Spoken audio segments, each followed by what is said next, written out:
es la paz, nuestra canción es fuego de puro amor, es palomo, palomar, olivo del olivar, es el canto universal, cadena clara triunfar, el derecho de vivir en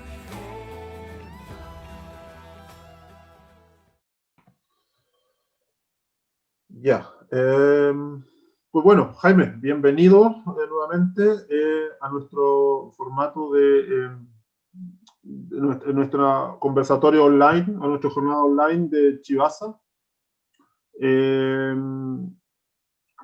Quisiéramos darte la palabra para que tú te presentes, para que tú nos cuentes cómo está la situación y cómo va la situación del proceso constituyente en este momento. Por favor.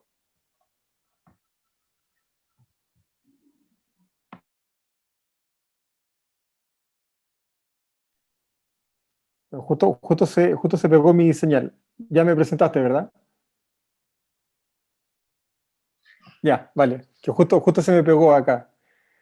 Bueno, Carlos, a todas, a todos, buenas tardes. Gracias por la invitación.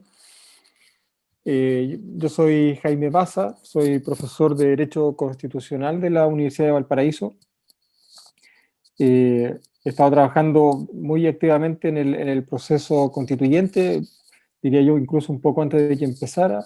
Me tocó tener una participación más o menos importante en los primeros días de la revuelta para un poco para denunciar, ¿verdad?, los problemas de legalidad y de constitucionalidad que tenía el estado de excepción que decretó el presidente de la República los primeros días después del 18 de octubre. Y tuvimos los primeros cabildos, las primeras asambleas territoriales en el marco del proceso constituyente ya en octubre de 2019, ¿verdad? Pocos días de que estallara la revuelta. Y hoy día estoy de candidato a la Convención Constitucional por el Distrito 7 de la región de Valparaíso. Y bueno, estamos en un contexto bien particular, porque la demanda por nueva constitución de alguna manera emerge suerte de como consecuencia de la confluencia de distintas demandas sociales que habían estado postergadas a lo largo de los últimos 30 años y que de alguna manera se encuentran en el estallido social entre octubre y marzo principalmente, hasta que la pandemia nos detuvo, ¿verdad? Hasta que la pandemia nos encerró en nuestras casas. Y una serie de demandas sociales que se han levantado a lo largo del último tiempo, que habían estado en su gran mayoría insatisfechas, ¿verdad? Que no habían sido debidamente garantizadas durante los últimos 30 años. Y por lo tanto emerge con mucha fuerza, junto con la demanda por el agua, por la igualdad de género, por seguridad social, por educación, salud, emerge la demanda por una nueva constitución. Y esa demanda por una nueva constitución tiene varios elementos muy interesantes, muy potentes, que se están manifestando, creo yo, con mucha fuerza en este ciclo político electoral que inicia con la inscripción de las candidaturas el día lunes pasado, precisamente porque detrás de esa demanda está la expectativa de la ciudadanía por una reconfiguración de las relaciones de poder de la sociedad. Nueva constitución finalmente significa nuevas estructuras de poder para la sociedad. Y eso en un país como el nuestro, tan individualista y tan neoliberal, se traduce en gran medida en demandas por inclusión ciudadana y en demandas por derribar las barreras que excluyen de la ciudadanía a distintos sectores de la sociedad. Los criterios de exclusión hoy día yo creo que atraviesan parte importante de las demandas sociales del último tiempo. Criterios de exclusión en términos políticos, ¿verdad? De participación ciudadana propiamente tal, como puede ser el caso de la comunidad de chilenos y chilenas que viven en el extranjero, pero también otros criterios de exclusión, también de carácter económico, social y cultural. Chile es un país que se caracteriza por una gran concentración de la riqueza, por una gran concentración del poder, y esa es probablemente una de las principales manifestaciones, ¿verdad?, de la demanda por un nuevo pacto social, de la demanda por poner en el centro de la organización política el respeto a nuestros derechos y el respeto por la dignidad individual. Hoy día ya estamos a puertas, ¿verdad?, de iniciar la campaña electoral propiamente tal. Hace un par de días se inscribieron las candidaturas. Hoy día se sortearon las letras de las listas, ¿verdad? La letra con la que cada lista va a ir en la papeleta. Y nos encontramos con la triste sorpresa, creo yo, de que hay decenas de listas de independientes a la constituyente. Estuvimos muy preocupados durante mucho tiempo de la unidad de la oposición, de la unidad de las listas de los partidos políticos, pero parece que nadie se preocupó lo suficiente por trabajar en la unidad de las listas de independientes. Y hoy día, en los distritos más importantes, hay 3, 4 y hasta 5 listas de independientes que se suman a la lista del oficialismo, del gobierno, y a las 2 listas que levantó la oposición o los partidos de oposición. Entonces nos vamos a enfrentar necesariamente en el mes de abril a una elección muy compleja, porque cada voto va a ser importante en el sentido de que va a tener muchas candidaturas, votos con 50, 60 o 70 candidatos y candidatas, donde además se van a juntar junto a la elección constituyente las elecciones territoriales, ¿verdad? Hay elecciones municipales, de alcaldes, alcaldesas y concejales, y también hay elecciones regionales, donde por primera vez vamos a elegir democráticamente a los y las gobernadoras regionales. Entonces se trata de un ciclo político bien particular, bien complejo, donde se va a materializar esta demanda por una nueva constitución en el marco de un proceso de discusión y redacción del texto a partir de esta convención constitucional paritaria, ¿verdad?, y con escaño reservado, que se aprobó durante el 2020, ¿verdad?, y que se implementó, se impuso finalmente en el plebiscito del 25 de octubre del 2020. Pero sabemos que el resultado hasta ahora es incierto. No sabemos cómo va a comportarse el electorado en las elecciones del mes de abril. Todas las proyecciones que se tienen son proyecciones de comportamientos electorales propios del ciclo político que de alguna manera terminó en octubre del 2019. Y por lo tanto es muy difícil saber cuánto pesa cada coalición política y es muy difícil aventurarse para saber cuánto pesa cada independiente, cada sector independiente. Entonces nos vamos a enfrentar a unas elecciones con pronóstico reservado, como se dice de repente, acompañadas por algunas disputas territoriales muy importantes de alcaldías que están en tensión, ¿verdad?, por la corrupción y por la falta de representación democrática, y además con la elección de gobernadores simultáneamente el mismo día 11 de abril. Desde mi perspectiva, y si quieren con esto ya podemos concluir esta primera parte para que podamos conversar, desde mi perspectiva hay 2 elementos importantes que van a determinar cuán nueva es la nueva constitución. Qué tipo de cambios, qué tipo de modificaciones, qué tipo de novedades podría incorporar la nueva constitución para que hablemos de ella, de una nueva constitución propiamente tal, es decir, de una nueva estructura para el poder político en el país.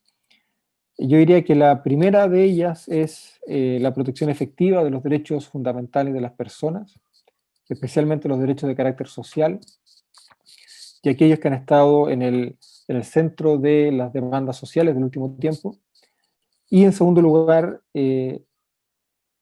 la desconcentración del poder, no solamente en clave territorial, ¿verdad? Con la demanda importante por descentralización política, sino que también en lo que se refiere al diseño institucional. El poder que ejerza el presidente de la República, el tipo de forma de gobierno, cómo se articula, ¿verdad?, el poder del Tribunal Constitucional, si es que hay, con el presidente, con el Congreso Nacional, etc. Pero también una forma de distribución del poder más equitativa y más democrática en las relaciones políticas entre las personas, ¿verdad? Entender las relaciones políticas en clave de género, en clave de población mestiza, pueblos originarios, en clave de población migrante, etc., puede ser un factor también muy importante para configurar relaciones de poder en la sociedad, ya no solamente en el Estado, que sean funcionales a la desconcentración del poder, a la autonomía individual y a la plena realización de la libertad, ¿verdad?, de cada cual. La Constitución actualmente vigente se caracteriza por una postergación de los derechos fundamentales, especialmente los de carácter social. Ahí, por lo tanto, hay una dimensión de cambio muy importante. Y también se caracteriza por una fuerte concentración del poder. Por lo tanto, ahí también hay un vector de cambio que puede ser muy significativo. Carlos, si quieres, para no monopolizar tanto el encuentro, podríamos dejar esta primera parte de la conversación hasta acá. Y yo quedo atento, ¿verdad?, a las preguntas y a las dudas que pueden ir surgiendo durante la conversación. Perfecto. Claro, podemos dejarlo así. A ver, compañeros, como bien lo ha dicho Jaime, quien gusta, que quiera que tenga alguna duda o alguna pregunta que gustaría que Jaime nos pueda responder, que por favor la formule a través del chat. Nosotros con gusto lo haremos y se lo haremos llevar a Jaime. O también si quieren pedir simplemente si no quieren formular la pregunta, simplemente escriban en el chat, tengo una pregunta, y se les da el micrófono y pueden tener directa conexión con Jaime. Yo quisiera comenzar con hacer una pregunta que causa muchos resquemores, el tema de los 2/3. El tema de los 2/3 es una cosa bastante poco clara para muchos de los que estamos afuera. Es como un tema muy técnico, que hay gente que dice que es una forma que es positiva, hay gente que lo ve como un impedimento total para poder avanzar dentro de los niveles de la Constitución. ¿Cómo lo ves tú como abogado? ¿Es realmente una traba o podría ser una ayuda para poder realizar una Constitución que realmente represente los intereses de la mayoría del pueblo chileno, y no solamente de una minoría, como en este momento en la Constitución que en este momento está rigiendo Chile? Eso quizás como primera pregunta. Sí, mira, es una pregunta compleja porque no tiene una respuesta cerrada. Entonces voy a tratar de identificar los distintos elementos que tiene la respuesta para que de alguna manera cada cual se haga una idea. Porque yo no estoy en condiciones de decir que los 2/3 van a generar un efecto positivo o un efecto negativo. Eso no lo sabemos. Yo creo que eso es lo primero. No es una trampa en sí misma, pero tampoco es una ventaja o una garantía en sí misma. Depende mucho de cómo sea el resultado de la elección del mes de abril. ¿Ah? Depende mucho, mucho de eso. A ver, ¿qué es lo que pasa? Detrás de la idea de los 2/3, ¿verdad? Antes de entrar en el quórum de la constituyente. Detrás de la idea de los quórum altos, ¿verdad? De quórum tipo 4/7, 2/3, 3/5, generalmente lo que se busca es generar cierta estabilidad política detrás de las decisiones que se toman.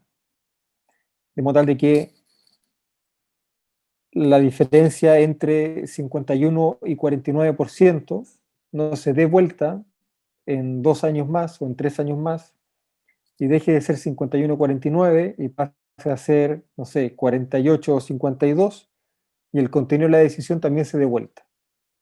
De alguna manera lo que busca el quórum alto es que esa diferencia de votos que está a favor de una determinada decisión se mantenga en el tiempo, sea estable. Estemos de acuerdo o no con eso, eso es lo que se busca. Que el apoyo político que hay detrás de una decisión se mantenga en el tiempo para que la decisión no cambie cuando cambien los apoyos políticos. Ahora, eso, que en principio puede parecer razonable, tiene efectos distintos si los 2/3 se aplican para reformar algo que ya está vigente o para escribir algo nuevo.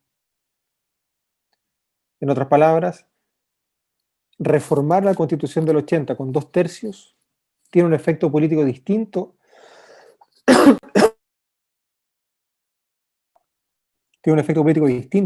que escribir una Constitución nueva. ¿Por qué? Porque cuando tú quieres reformar lo que ya está escrito y tienes que alcanzar 2/3 y no los alcanzas, la parte que defiende la Constitución que ya está escrita, aunque pierda, gana. Y tú que quieres reformar la Constitución, que tienes mayoría, que no alcanzaste los 2/3, puedes ganar la votación, puedes ganar una votación, por ejemplo, 60-40, y finalmente pierdes igual. ¿Por qué? Porque hay algo que ya está escrito. En cambio, cuando tú quieres escribir algo nuevo y no hay nada escrito, ¿cierto? La hoja en blanco, todos tienen que llegar a los 2/3. Cualquier tipo de propuesta que quiera llegar a la Constitución tiene que alcanzar 2/3. Y el que no alcanza 2/3 pierde, se queda afuera. Pero esa es una regla que corre para todos, para todas, para todos los sectores. Todos los que pierdan, cualquiera sea el contenido, aunque sea un contenido importante, por eso digo que esto es abierto, se queda fuera de la Constitución. Y esa es una regla transversal, que no opera cuando estás reformando la Constitución. Si tú quieres poner que el Banco Central va a ser autónomo y neoliberal, necesitas 2/3. Si tú quieres que el agua sea un bien público, necesitas 2/3. Eso corre para todos los sectores y para todas las propuestas. Para bien o para mal, yo lo estoy describiendo. Eso genera dos tipos de deliberaciones políticas distintas. Porque no es lo mismo sentarse a negociar para cambiar la Constitución con las personas que defienden la Constitución vigente, que sentarse a conversar y a negociar en una mesa donde nadie defiende nada o donde todos defienden todo porque la hoja está en blanco. Son deliberaciones diferentes, ¿vale? Son formas de acción política distintas. Ahora, en concreto, en la Constitución, o sea, en la Convención Constitucional, se estableció un quórum de 2/3 para el funcionamiento de la Convención Constitucional. Y esto puede ser, hay argumentos para defender que esta es una buena idea y hay argumentos para atacar y señalar que esta es una mala idea. ¿En qué sentido es una buena idea? Puede ser una buena idea en el sentido de que 2/3 te obligan a redactar una constitución que recoja aquellos elementos de la sociedad y de la convivencia que tenemos en común. ¿Cierto? ¿Qué tenemos en común? Y eso puede estar en la Constitución. Habrá que ver qué es aquello que tenemos en común. Habrá que ver si, por ejemplo, tenemos en común el anhelo por una educación pública, gratuita y de calidad. Habrá que ver si tenemos en común el reconocimiento de los pueblos originarios, ¿verdad? Habrá que verlo. Habrá que ver qué significa eso. Pero hay un elemento ahí importante porque te obliga a generar esos acuerdos transversales, ¿verdad?, que para ciertos sectores de la política son tan importantes. El problema es que cuando tú tienes un quórum de decisión tan alto, quien decide finalmente el contenido de la decisión no son los 2/3, sino que es aquella minoría, aquel delta, que te separa los 2/3 de la mayoría que tú ya tienes. Por ejemplo, si hay un 60% de la Convención Constitucional a favor del reconocimiento constitucional de los pueblos originarios, estás por debajo de los 2/3, ¿verdad? Porque 2/3 son 66 y tú tienes 60. Para llegar a la decisión, necesitas pasar de 60 a 66. Y ese 6% de convencionales que se suman son los que terminan inclinando la balanza en favor del reconocimiento constitucional, por ejemplo, de los pueblos originarios. Y eso tiene una serie de problemas, ¿verdad? Porque estás trasladando una decisión democrática que debiera tomarse por mayoría a una minoría muy concreta, muy específica, ¿verdad?, que puede determinar, puede incidir en el contenido de la decisión. Pero por otro lado, ese 6% o esa minoría, ¿verdad?, que le permite a la mayoría llegar hasta el quórum, no es siempre la misma. No está compuesta siempre por las mismas personas.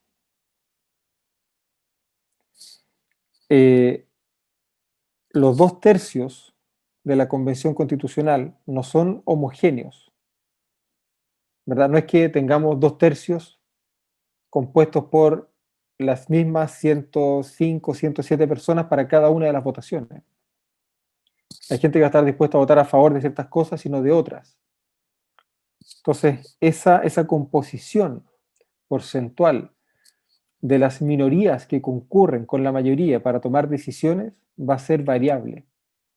Y eso va a generar, a mi juicio, condiciones para una deliberación mucho más transparentes, porque no van a ser conversaciones de bloque, van a ser conversaciones políticas, donde se van a poner propuestas sobre la mesa, ¿verdad?, etcétera, etcétera. Ahora,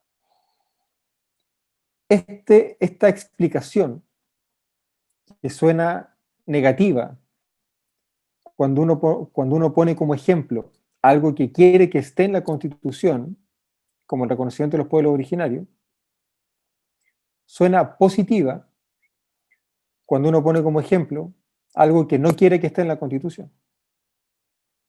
Por ejemplo, hoy día la Constitución señala que básicamente las aguas son privadas, ¿cierto? El artículo 19, número 24, inciso final, señala que son los derechos de aprovechamiento de aguas, hay propiedad privada. Para que una norma como esa entre en la Constitución, necesita 2/3, 66%. O sea, 66% de los representantes de la voluntad popular tienen que estar a favor de que el agua sea un bien privado. Todas las encuestas hoy día indican que eso es imposible. Entonces ahí los 2/3 adquieren un color distinto, ¿verdad?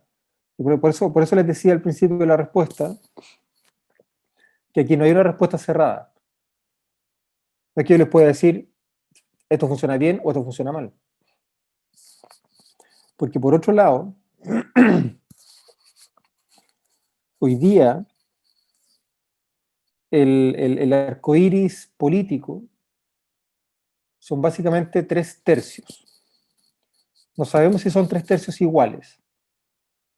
pero hay una cierta derecha que gobierna, hay un cierto centro político, demócrata cristiano, qué sé yo, con algunos elementos de Evópoli o lo que fuere, hay con elementos de centro izquierda también, y hay una izquierda también medio emergente, también con elementos de centro izquierda. Entonces por eso les digo que no sabemos cómo se mueven esos 3/3 hoy día.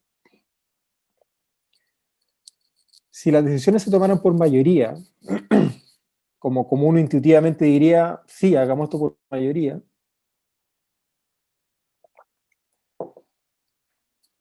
siempre corremos el riesgo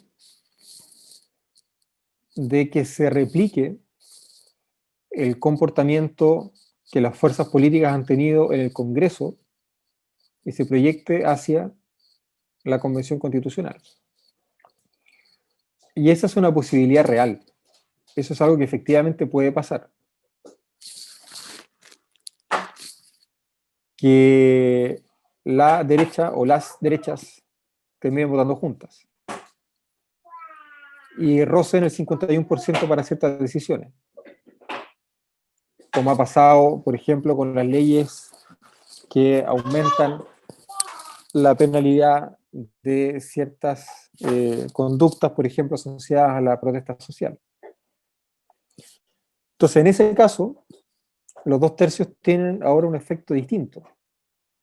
Ya no son un veto, ya no es el veto que aquellos sectores que defienden la Constitución del 80 utilizan para evitar que la Constitución del 80 sea reformada, sino que es una suerte de umbral. Está mi hija por ahí atrás mandándole saludos, sino que es una suerte de umbral. Ya, espérame un segundo. Espérate.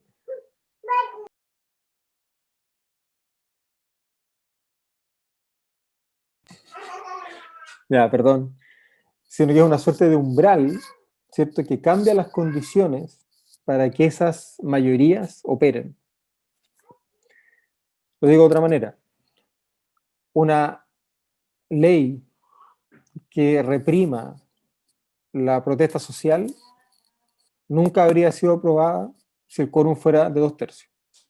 Entonces, por eso le digo que depende mucho el juicio de valor que uno hace del efecto político de los 2/3, depende mucho del ejemplo que uno pone.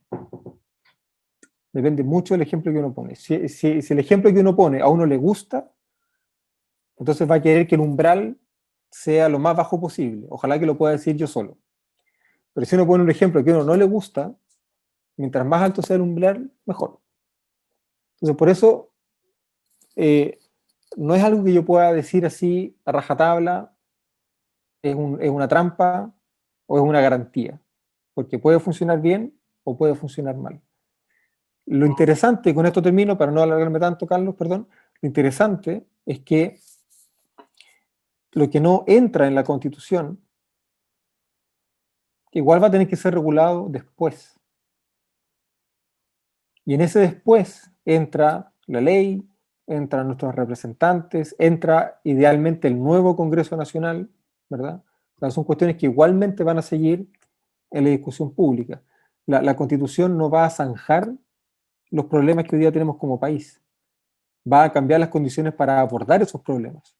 Hoy día las condiciones institucionales que tenemos para abordar los problemas de la sociedad fueron fijadas por la dictadura. La nueva Constitución no va a arreglar esos problemas, va a cambiar las condiciones para debatirlos. Por eso hay que pensar que el proceso constituyente está en medio de un proceso de cambio social. Esto no va a terminar el 2022, cuando la nueva Constitución esté escrita. Esto va a ser permanente y va a estar abierto y se va a proyectar en el tiempo por una buena cantidad de años. Ya, eso, Carlos, perdón, me alargué mucho, porque tiene muchos elementos en la pregunta. Bueno, esa es como la idea, pues, si son los temas como más complejos. Entonces, a ver, miren, llegaron algunas preguntas al chat. Quisiera preguntar, Sandra, ¿quieres hacer la pregunta tú o la formulo yo? Como tú quieras. ¿Estás por ahí, Sandra? Sí, yo la hago. Ya, perfecto, dile, no, dile.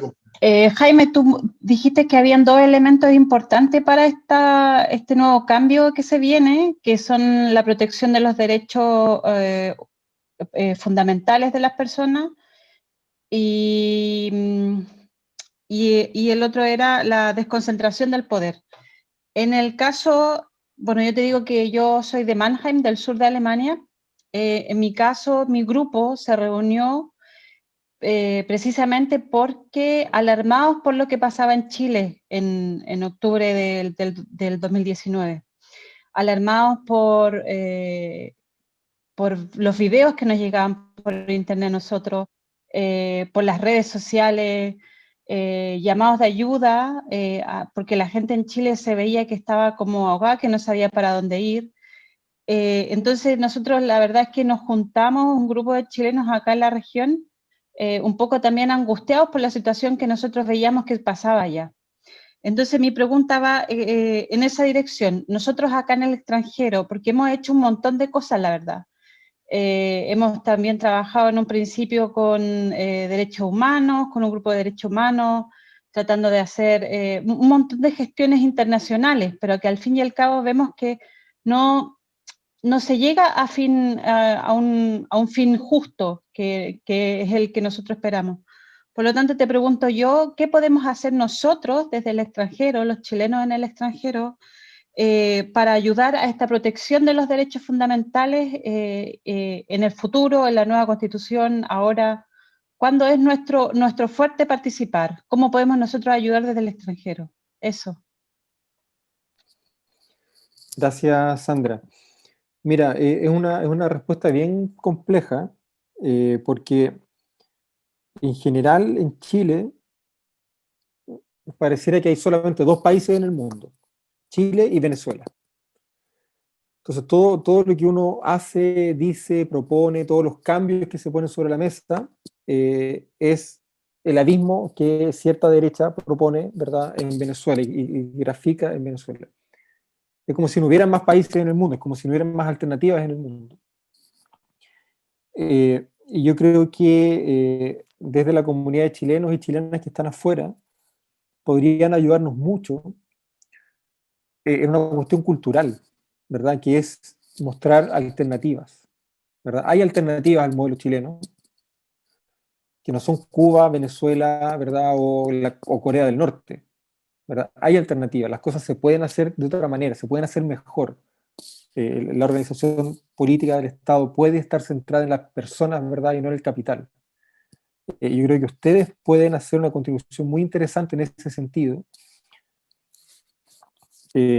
a través de sus familias, amigos, no sé, a través de medios de comunicación, no sé, pero como de alguna manera derribando esas barreras culturales, ¿verdad? Que muchas veces impiden mirar más allá de las fronteras del país. Y hay un segundo elemento, efectivamente, como dices tú, en materia de violación a los derechos humanos. La cosa acá igual está brava, ¿verdad? No tiene el mismo nivel que tuvo en octubre, en noviembre o diciembre del 2019, ¿verdad? Que fue muy, muy duro. Pero el estado de excepción constitucional que se decretó por la pandemia está siendo utilizado para controlar a la población civil con fines políticos, no con fines sanitarios. Y eso ha sido utilizado de manera más o menos selectiva para ciertos digo, bueno, para ciertos despliegues de fuerza policial bien puntuales a lo largo del territorio.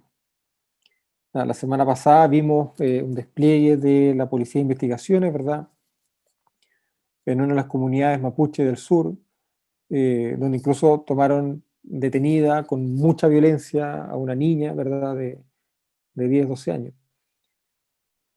Esa forma de violación a los derechos humanos sigue, ¿verdad? Porque hay una forma de actuar de carabineros, de la Policía de Investigaciones, que responde a una estructura institucional que no ha cambiado y que no ha sido modificada. Y yo creo que la única forma de proteger adecuadamente los derechos humanos cuando falla el funcionamiento institucional de defensa de esos derechos es a través de la presión política. La presión política que los ciudadanos y las ciudadanas puedan hacer acá en el país, ¿verdad? En las calles, ¿verdad? Etcétera, etcétera. Pero también a través de la organización de ustedes. La comunidad internacional, por regla general, es bien sensible, entiendo, a las violaciones a los derechos humanos, particularmente en casos como este. Y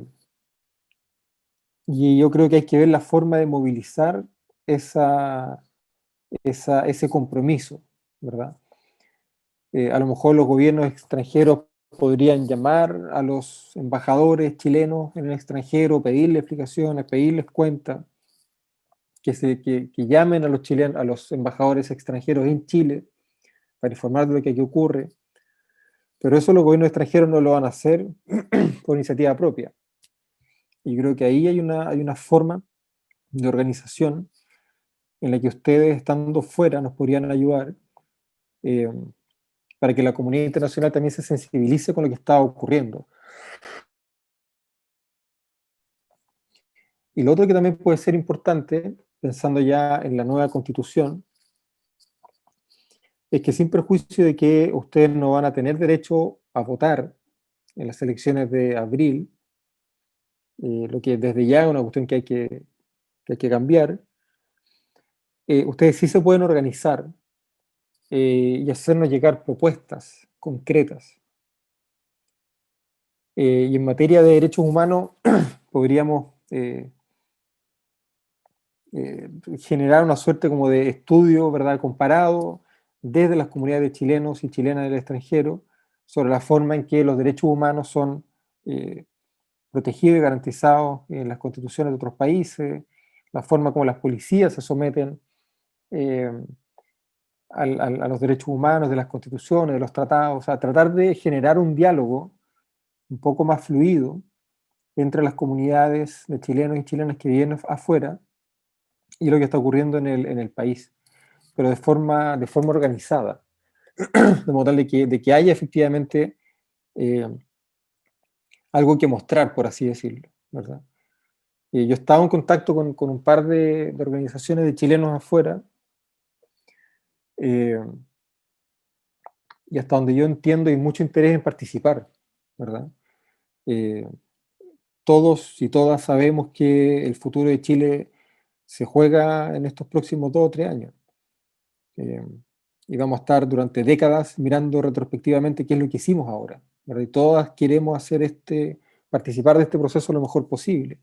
Y hay muchas comunidades de extranjeros, o sea, de chilenos en el extranjero que quieren participar.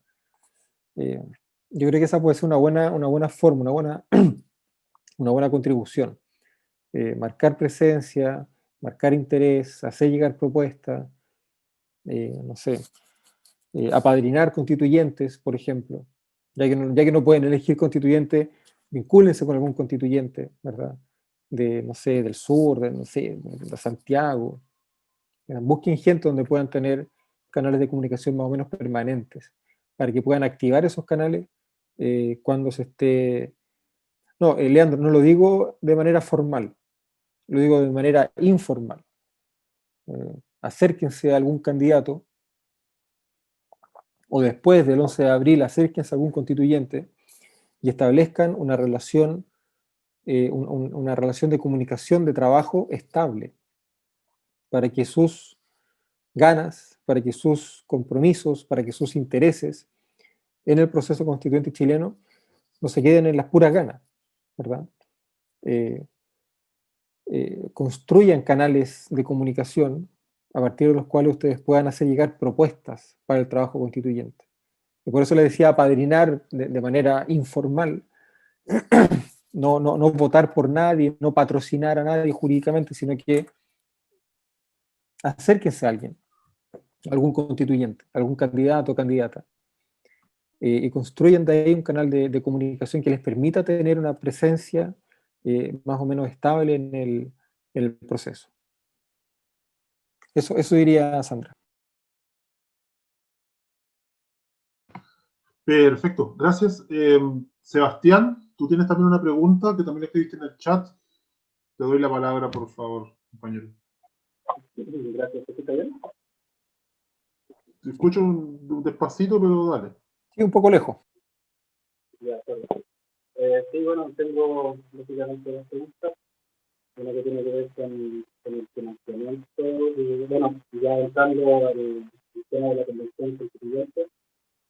¿Cómo va a funcionar el financiamiento de las campañas y cómo este podría eventualmente influir en el resultado de la elección de los constituyentes? Estoy pensando como tanto para los independientes como para aquellos que dan el cupo de partido y para los mismos candidatos que dan por los partidos políticos. Y una segunda pregunta, que tiene que ver más con el reglamento de la Asamblea Constituyente. Y tú nos puedes, yo leí un poco sobre este tema y sé que es algo que lo primero que se va a tener que hacer, digamos, para reglamentar como el funcionamiento de la convención. Y si tú nos pudieras decir algo importante, algún punto importante que debía que primero contener este reglamento. Esa es la cuestión. Ya. Ya, bueno, Sebastián pregunta básicamente dos cosas, por si alguien por ahí escuchó más o menos mal. ¿Cómo se financian las campañas y qué impacto podría tener ese sistema de financiamiento en elección de constituyentes? Y luego el reglamento, ¿verdad? El reglamento de la Convención Constitucional y cuáles son sus principales elementos. Con todo lo primero, el sistema de financiamiento que se va a aplicar para la Convención Constitucional es el mismo que se aplica para las otras elecciones.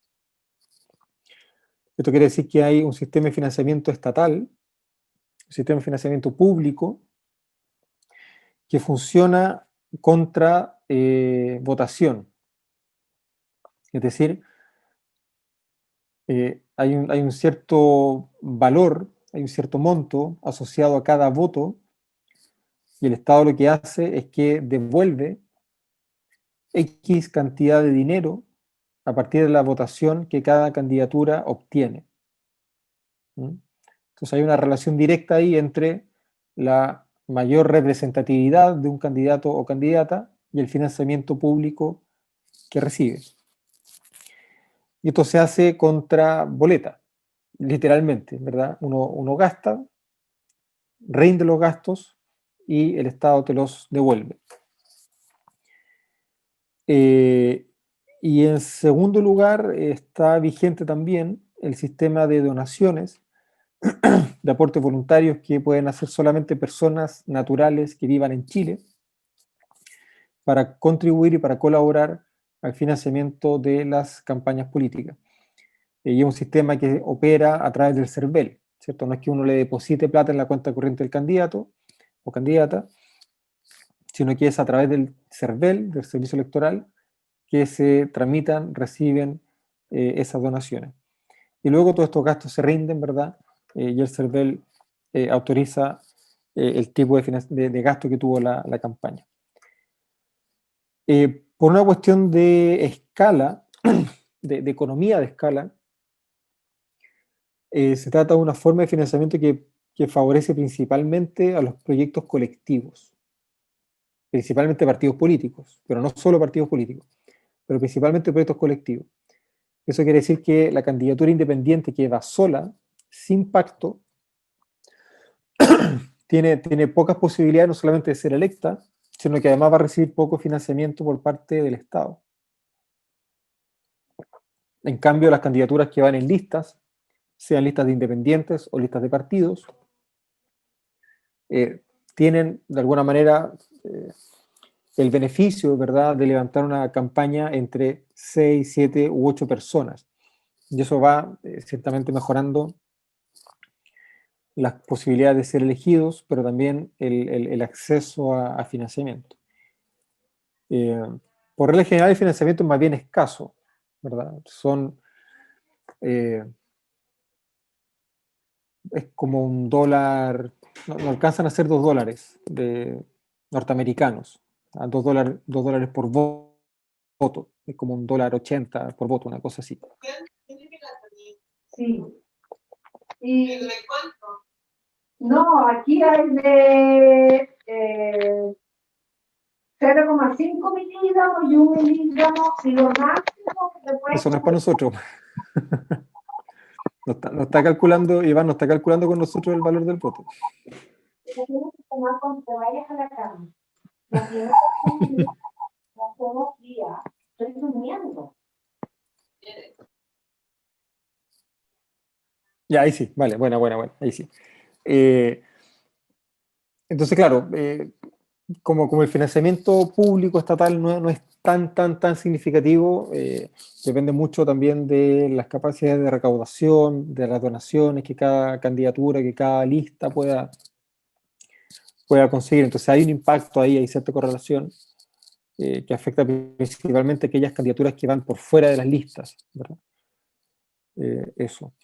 Y bueno, y la segunda pregunta, a propósito del reglamento. El reglamento famoso es una norma que va a aprobar la Convención Constitucional cuando se instale, mayo, junio, por ahí, que va a establecer la forma de funcionamiento de la Convención Constitucional. Y yo creo que tiene que contemplar principalmente dos cuestiones bien importantes. La primera es cómo se va a redactar la nueva Constitución, cuáles van a ser las etapas del proceso de redacción de la nueva Constitución. Si va a tener comisiones, cuántas comisiones van a haber, si se pueden hacer indicaciones, ¿verdad? ¿Quién hace esas indicaciones? ¿Cómo se relacionan las comisiones temáticas con el pleno de la Convención Constitucional? ¿Cierto? Todo lo que dice en relación con el diseño del proceso legislativo propiamente tal, del proceso de redacción de la nueva Constitución. Y en segundo lugar, tiene que contemplar también ciertamente los mecanismos de participación de la ciudadanía, ¿verdad? Y esto es muy importante. El reglamento tiene que contemplar mecanismos de participación desde la ciudadanía hasta la convención, hacer propuestas, iniciativa popular y cosas por el estilo, pero también debe contemplar mecanismos que permitan a la convención acercarse a la ciudadanía, al grupo social organizado.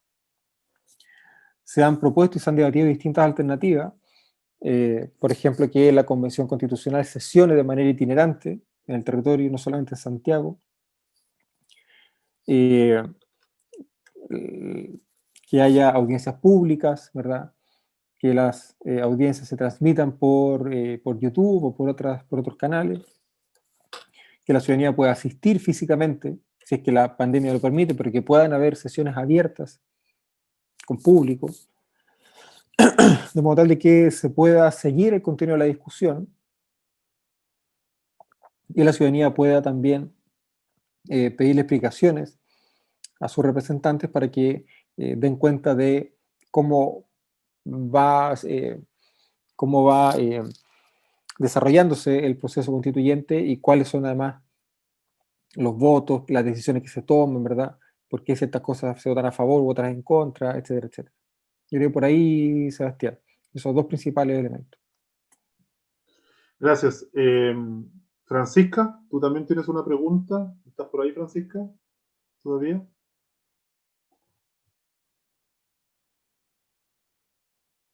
Francisca, bueno, le dejamos un rato. Mariano, tú también tenías una pregunta. ¿La formulas tú personalmente? Tenéis que prender el audio, eso sí. Yo también tengo una pregunta. Ya, espera, es que estamos formulando las preguntas. Estaba viendo por el orden que tengo en el chat. Pues dale, Iván. Pues. Si tú no hay, dale. Entonces. No, mira, yo lamentablemente tuve que abandonar la reunión por otro problema, pero mira, la primera intervención que él hizo planteó el problema de que había cualquier cantidad de listas de independientes porque no se había podido lograr la unidad. Es decir, en resumen, tenemos tres listas. Una sería el oficialismo, la UDI, Renovación Nacional, Evópoli y el Partido Republicano, que van unidos con candidatos comunes. Segunda, tenemos la Democracia Cristiana, el PPD, el Partido Socialista, el Partido Radical e independientes incorporados a las listas de cada uno de los partidos. Y por último tenemos el Frente Amplio con el Partido Comunista, y después tenemos a los independientes que van repartidos en cualquier cantidad de listas. Entonces, mi pregunta es, ¿hasta qué punto se asegura que efectivamente va a haber un cambio de constitución, ya que de acuerdo a la votación que está establecida, se hace a través del sistema actual de votación, como se eligen los parlamentarios, y por lo tanto es muy difícil que los independientes puedan tener, digamos, un nivel de representación en esa asamblea que permita tener un poco más de los 2/3 o los 2/3 más uno. Esa es mi pregunta. O sea, ¿cuál es, en el fondo, qué alternativa o qué posibilidad efectiva hay de un cambio de constitución y de un cambio de sistema en Chile? Bueno, efectivamente, el escenario hoy día no es el mejor, porque hay un número variable de listas en cada distrito. Junto a las dos listas de los partidos políticos de oposición, cada distrito tiene 2, 3 o 4 listas adicionales de independientes. Si todos esos independientes hubiesen ido juntos en una sola lista, los independientes tendrían una representación muy potente en la Convención Constitucional. El hecho de que todas esas candidaturas independientes vayan separadas va a afectar la elegibilidad de esas candidaturas independientes. Y aquí lamentablemente hubo mucha preocupación por la unidad de los partidos políticos que estaban por el apruebo, pero no hubo mucha preocupación por la unidad de los sectores independientes que estaban por el apruebo.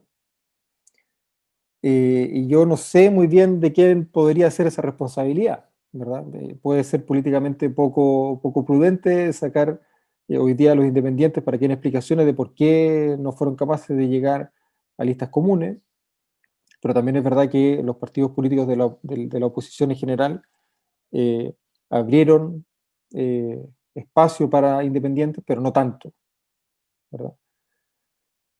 Ahora, el problema es que esto ya es como es, ¿verdad? Las cosas ya son así. Y yo creo que el desafío va a estar en articular de buena manera a los distintos sectores que logren efectivamente representación en la constituyente y avanzar lo que se pueda. Yo siempre he pensado los cambios políticos, los cambios culturales son lentos. Es muy difícil que la nueva constitución cambie de un día para otro la estructura política del país. Las cosas van cambiando de a poco. Y así como les decía hace un rato que el proceso constituyente o el proceso de cambio social no termina con la redacción de la nueva constitución, hay muchos vectores de cambio que van a seguir abiertos después de que la nueva constitución sea redactada. Y yo creo que el principal cambio que al que podemos aspirar, el principal cambio al que podemos aspirar es a que la constitución sea democrática, que no tenga enclaves autoritarios, ¿verdad? Que no tenga instituciones contramayoritarias, que sea democrática, que reconozca y proteja los derechos fundamentales, que establezca mecanismos de participación adecuados, mecanismos de control del poder, y de en adelante, bueno, dependerá también un poco de nosotros, de cómo participamos de ese nuevo esquema, de esa nueva organización. Pero la Constitución no va a zanjar todos los problemas. Y eso también es importante, creo yo, tenerlo presente. Gracias. Francisca, tú tenías una pregunta también.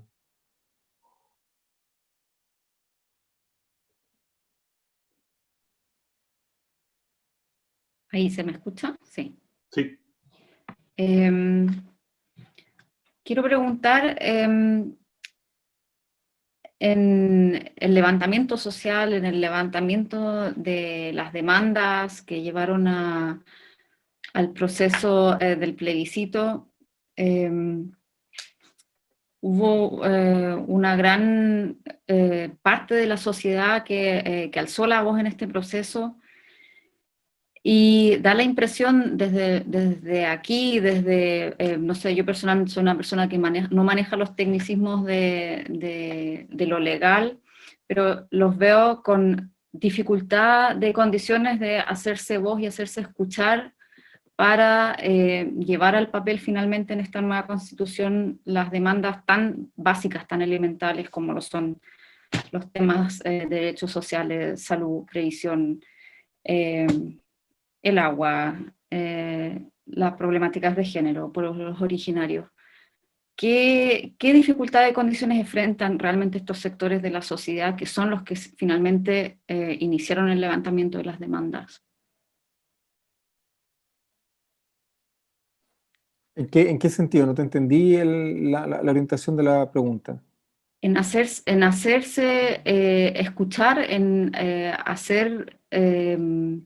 en hacerse participativos en la formulación o la nueva formulación de cómo se va a tratar todos estos temas, de todos estos derechos esenciales, los derechos sociales, que prácticamente nosotros observándolo desde aquí, desde un país como Alemania, son tan elementales para nosotros, son tan obvios, y en Chile no existen. Y va a ser técnicamente posible, de la manera de la que se planificó esta convención constitucional, de que este sector de la sociedad que levantó su voz para iniciar este proceso realmente tenga representatividad. Mira, yo creo que aquí hay que tratar de separar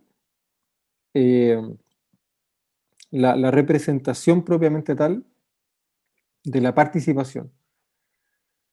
Porque la representación va a estar marcada lamentablemente por el hecho de que hay 4 o 5 listas de independientes.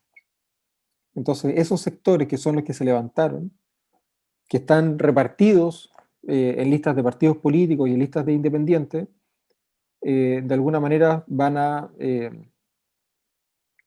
ver cómo esa representatividad se reparte o eventualmente se diluye, ¿verdad?, en muchas listas. Y ahí vamos a tener un problema efectivamente, porque 4 o 5 listas de independientes que compiten entre sí, prácticamente por el mismo sector de la sociedad, con suerte van a alcanzar a tener un constituyente en cada distrito. Yo creo que esa es la realidad. Quizás 2 en los distritos grandes, pero quizás. Yo creo que más bien nos estamos acercando a 1. En un escenario optimista. Entonces la representación va a ser una cuestión compleja, sin perjuicio de que en las listas de partidos políticos hay independientes también, ¿verdad? Es una representación que se va a diluir. Va a estar presente, pero probablemente no con la envergadura que habríamos esperado. Pero queda todavía la participación, ¿cierto? La participación ciudadana. Y esto yo creo que es una cuestión importante, que claro, en medio de un proceso electoral a veces se diluye, a veces se pierde. Los logros más importantes que obtuvo ese pueblo movilizado, los consiguió movilizándose, no a través de elecciones formales, ¿verdad? Yo siempre pongo como ejemplo el carácter paritario de la Convención Constitucional. La primera constituyente paritaria en el mundo se consiguió porque había 2 millones de mujeres movilizadas, ¿verdad?, permanentemente. Y ese es un elemento, una forma de representación que yo creo que es clave, ¿verdad? Y hay que saber potenciarla y aprovecharla para que un déficit de representación no signifique al mismo tiempo una débil participación de esos sectores.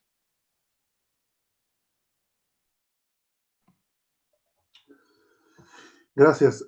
A ver, estamos un poquito alargado del tiempo de lo que teníamos pensado. De momento tengo 2 preguntas. Tengo una pregunta de Mariano, una pregunta de Carlos Pino, y yo quisiera quizás tener una última, porque dijimos que íbamos a hacer como entre 45, máximo 60 minutos. Y si pienso cuando entró Jaime, estaríamos como llegando a los 60, ya casi. Así que para que piensen que vamos como lamentablemente terminando. Eso. Mariano, te dejo a ti con tu pregunta para que vamos avanzando lo más rápido posible. Ok, ¿me escuchan bien, Jaime? Sí, todo bien. Ok, Jaime, muchas gracias por el tiempo. Mi pregunta, tengo dos preguntas. La primera es sobre el federalismo. Me gustaría que hubiera federalismo en el país. ¿Esto tendría que hacerse en una nueva constitución o basta con que sea un proyecto de ley para que se pueda alguna vez cambiar esto, hacer un Estado federado? Y mi próxima pregunta era como más personal de ti. ¿Cuáles son tus grandes expectativas sobre la nueva constitución? Los principales cambios que tú esperas? Bueno, eso, muchas gracias. Gracias, Mariano. Bueno, efectivamente la estructura territorial del Estado es algo que depende, por lo menos por acá, del diseño constitucional. Y las principales definiciones tienen que estar ahí. O sea, si el Estado va a ser federal o alguna forma de regionalización efectiva, eso tiene que estar en la Constitución, al menos en sus principales lineamientos. Y yo de lo que espero de la Constitución, del proceso constituyente, es un poco echar abajo esos criterios de exclusión tan característicos de la sociedad chilena, a través de mecanismos de participación social efectivos. Pero no solamente participación política, también participación económica, social y cultural. Y en ese sentido, al menos para mí, la protección efectiva de los derechos sociales es una cuestión fundamental, ¿cierto? Es un piso mínimo para la vida, para la dignidad, para el desarrollo personal, individual, familiar, que en Chile no tenemos, pero para nada cubierto, ¿verdad? Y eso me parece que es un mínimo que debiera estar suficientemente garantizado en la Constitución. Carlos, ¿tú tienes una pregunta? Sí, hola Jaime, ¿me escuchas? Sí, te escuchan. Bueno, con relación también como un poco al sistema de Estado, mi pregunta va más como a tu postura sobre al cambio al sistema de gobierno. O sea, se ha discutido mucho de que hay que cambiar el hiperpresidencialismo que tiene Chile, que ya vemos que está haciendo agua de alguna forma. ¿Cuál vendría siendo tu postura sobre este cambio al sistema de gobierno, digamos? ¿Y qué forma habrían para matizar esta forma de hiperpresidencialismo que en el fondo no está dando soluciones a las demandas sociales? O sea, ¿qué formas de gobierno habría o institucionales para introducir en la nueva constitución? Y gracias por estar aquí. Esa es mi pregunta. Gracias, Carlos. Mira, creo que lo primero es que es importante tener presente que necesitamos equilibrar el ejercicio del poder. O sea, más allá de cuál sea el modelo ideal que cada cual tenga en la cabeza, si presidencial, parlamentario, etc., un objetivo más o menos transversal debiera ser buscar el equilibrio entre los poderes del Estado. Y en mi perspectiva, el modelo parlamentario contribuye bastante en ese sentido, porque genera dinámicas políticas muy interesantes, sobre todo entre gobierno y oposición. O sea, como el gobierno lo forma el Parlamento, y en el Parlamento está presente la oposición también, el control y la fiscalización del ejercicio del poder es más directa. Ahora, sabemos que los regímenes parlamentarios también han derivado en formas de crecimiento, por así decirlo, de la figura del jefe de gobierno, ¿verdad? Pero sin perjuicio de eso, el diseño institucional yo creo que es más funcional a un ejercicio equilibrado del poder cuando se trata de un régimen parlamentario. Probablemente en Chile estamos lejos todavía culturalmente de un modelo como ese, quizás un modelo intermedio tipo semipresidencial pueda ser una buena alternativa, pero depende mucho de cómo se dé la discusión política y cultural, sobre todo cultural, de aquí en adelante. Jaime, yo tengo una pregunta en base, yo, aparte de trabajar en la Asamblea Local de Chile Baja Sajonia, también estoy trabajando en en la red Chile Despertó Internacional. Nosotros como red hemos trabajado el último tiempo en el tema del Distrito Internacional para los chilenos que votamos en el extranjero. Hoy estamos focalizando nuestras metas en establecer que nosotros quizás podamos participar de alguna forma dentro del proceso constituyente de abril a través de la participación en uno o quizás diferentes 2, 3 distritos que ya están en Chile, porque como nos explicaba el presidente del CERVEL de Santa María en una reunión que se tuvo y también en la exposición que él presentó en la discusión de la Cámara Baja, el padrón de los chilenos en el extranjero ya está formado. Por lo tanto, técnicamente, es más que nada una disposición política que a nosotros se nos permita votar en abril.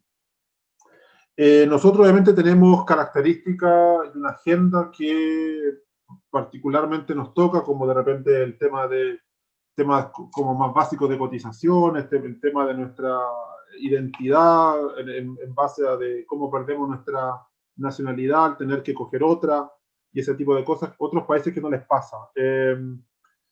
¿Sientes tú que podemos lograr de aquí a abril una chance real de lograr una situación como esta, en el cual quizás podremos votar en un distrito del país?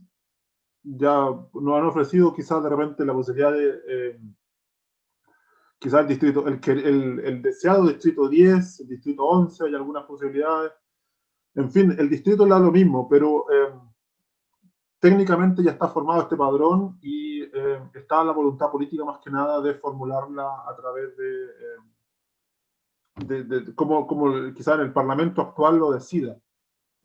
¿Cómo sería desde tu punto de vista, esta posibilidad cómo cambiaría esto la elección de los constituyentes? Bueno, yo creo que efectivamente es una cuestión de voluntad política, porque de hacerse se puede hacer, ¿verdad? No es una cuestión técnicamente muy compleja. Puede ser un distrito único, puede ser todos los chilenos y chilenas extranjeros a un mismo distrito, pueden elegir libremente en qué distrito votar, ¿verdad? Eso no tiene ninguna complicación, ¿verdad? Yo soy ciudadano español y voto en el distrito donde vive mi familia, no tiene ninguna dificultad, basta con inscribirse. Pero el problema es que no hay voluntad política. Y yo no sé si la va a haber. A mí no me gusta, por mucho que esté de candidato, no me gusta hablar más de la cuenta y ofrecer más de lo que va a ocurrir. Lo que hemos visto en los últimos meses, en las últimas semanas, es que las normas, las leyes, las reformas que han buscado ampliar los márgenes de la participación ciudadana, la participación política, han avanzado con mucha dificultad en el Congreso Nacional, cuando no han fracasado derechamente. El mejor ejemplo de esto es la aprobación de los escaños reservados, que empezamos con 24 escaños reservados adicionales a los 155 y terminamos con 17 por dentro, restando escaños a la población mestiza, disminuyendo la representatividad de los distritos y afectando a los independientes y a las fuerzas políticas emergentes. Y eso en una discusión que se tuvo durante un año, pero que se aprobó, o sea, se apuró a última hora. A última hora, literalmente a última hora. Pasó lo mismo con las reglas para la participación de independientes. Se tuvo un año congelado, la discusión congelada durante un año, y se apuró semanas antes de que venciera el plazo. Entonces es algo que yo personalmente creo que es muy necesario, ¿verdad? Que no hay razones técnicas para persistir en estos criterios de exclusión, pero yo honestamente no veo mucha voluntad política para que esto avance. Ahora, esto lo digo porque si hay margen para que ustedes sigan presionando, presionen.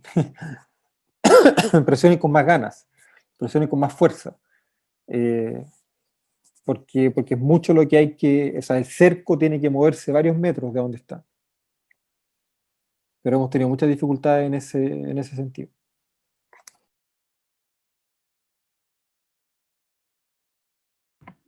Gracias, Jaime. Mira, salió una pregunta espontánea ahora. Marcial, ¿la quieres hacer tú o la hacemos para terminar? Ya estaría la última, la allerletzte Frage, o la última pregunta. Me salió el alemán. La última pregunta. Marcial. Uy, no te escuchamos, disculpa. Lo voy a leer yo, mira, voy a leer yo la pregunta. ¿Ya? Perfecto. Mira, Jaime, el problema es cómo se practicaría determinar los derechos nuevos de agua reformando la Constitución de 1980 o de algo alternativo, o de frente a algo alternativo. Esa sería como la pregunta. Sí, mira, esto es bien particular lo que ocurre con el agua, porque para el Código Civil de 1855, el agua es un bien público. Y la Constitución del 80 señala que sobre los derechos de aprovechamiento de agua hay propiedad privada. No sobre el agua propiamente tal, sino que sobre los derechos para apropiarse del agua. Claro, en la práctica es lo mismo, pero jurídicamente es una diferencia importante, porque si uno elimina esa norma de la Constitución, o sea, si la nueva Constitución no tiene esa norma, va a seguir vigente el Código Civil. Y para el Código Civil, el agua es un bien público. Entonces, en ese caso concreto, por ejemplo, el quórum de los 2/3 y la hoja en blanco podría operar en favor de la recuperación de las aguas. Ahora, claro, igual va a haber un problema sobre el régimen jurídico intermedio, ¿verdad? De qué es lo que hacemos con los derechos de aprovechamiento actuales, ¿verdad? Etcétera, etcétera. Pero y eso ya más bien puede ser materia de ley, ¿verdad? De código de aguas. Ya, Jaime, estaríamos terminando, nos alargamos un poco, 10 minutos de lo que teníamos presupuestado en base a cuando tú entraste. Muchas gracias por tu participación, esperemos que con esta jornada que tuvimos hoy día de alrededor 1 hora, 15, 10 minutos, se han podido responder algunas dudas que nosotros hemos tenido. Te agradecemos también tus intenciones, tu manifestar de que nosotros tenemos que seguir tratando de mover el cerco desde acá. Mucho lo estamos tratando de hacer. Un claro ejemplo es lo que está pasando acá, el interés que hay hoy día presente, las preguntas que se formularon y también los diferentes trabajos que están haciendo las asambleas locales, ya sea de Alemania, de España, o también a nivel internacional. La red de Chile de Expertos Internacional se está moviendo también en diferentes aspectos, ya sea de derechos humanos, presos políticos, trabajo de lobby con los diputados para avanzar esto de la participación, en fin. Pueblos originarios también.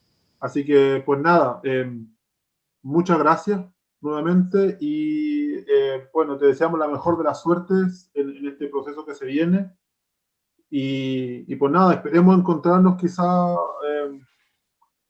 para una nueva charla, si es posible, ya pensando que nos juntamos no con el candidato constituyente, sino con el constituyente Jaime Baza. Así que, pues nada, de parte de acá desde Braunschweig, un saludo muy grande, un abrazo fraterno y pues nada, en estos tiempos de pandemia el saludo típico final es que te mantengas sano. Eso. Así que... No, gracias. Eso, muchas gracias a ustedes. Ay, perdón. Perdón, no, muchas gracias a ustedes por la invitación. Y sí, estemos en contacto, estemos en comunicaciones. Hay muchas peleas por los derechos que hay que dar en esta Constitución y después, y ciertamente parte de esas peleas son los chilenos y chilenas que viven en el extranjero. Así que nada, cuenten conmigo también para futuras conversaciones y y estemos en contacto. Se vienen varios procesos de cambio importantes para el país. Muchas gracias. Bueno, compañeros, terminamos con esto hoy día la charla informativa. Gracias por su participación a todos, a todas, a todos. Pues bueno, la lucha continúa, hay que tirar hasta el último cartucho, así que adelante. Que tengan todos una muy buenas noches por acá, por Alemania. Chao, chao. Muchas gracias. Chao, gracias. Chao. Gracias, Carlos, también. Chao, gracias. Gracias a todos. Chao, gracias. Chao. Buenas tardes, buenas noches. Gracias a todos. Chao.